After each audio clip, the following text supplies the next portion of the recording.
আমার ভিডিও দেখেন না ভাই বোনেরা, আসসালামু আলাইকুম। কেমন আছেন?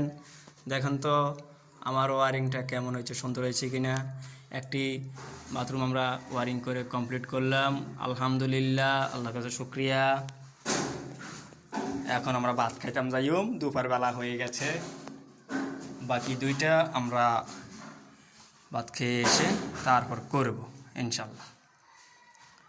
দেখছেন, ওয়ারিংটা করে দিলাম। কেমন হয়েছে আমার ওয়ারিংটা মতামত দিবেন, অবশ্যই প্রাণ খুলে মন খুলে মতামত দিবেন। আমার ওয়ারিংটা কেমন হয়েছে, সুন্দর হয়েছে কিনা। দেখছেন ক্যামেরার মধ্যে ধরা যায় সোজা বাঁকা এগুলা। এই যে বেসিন এখানে একটা, এখানে বেসিন গরম ঠান্ডা দিয়ে দিয়েছি। ওরা লাগাইলে লাগাইলে, না লাগাইলে নাই, কোনো সমস্যা নাই। এখানে গরম ঠান্ডা, আলহামদুলিল্লাহ আমার কাছে খুব ভালো লাগতেছে, সুন্দর লাগতেছে। আমার কাছে যদি ভালো লাগে অবশ্যই গৃহস্থের কাছেও ভালো লাগবে। যাক আলহামদুলিল্লাহ, কাজটা আমি করলাম। কেমন হয়েছে জানাবেন কেমন। ওকে, আল্লাহ হাফেজ।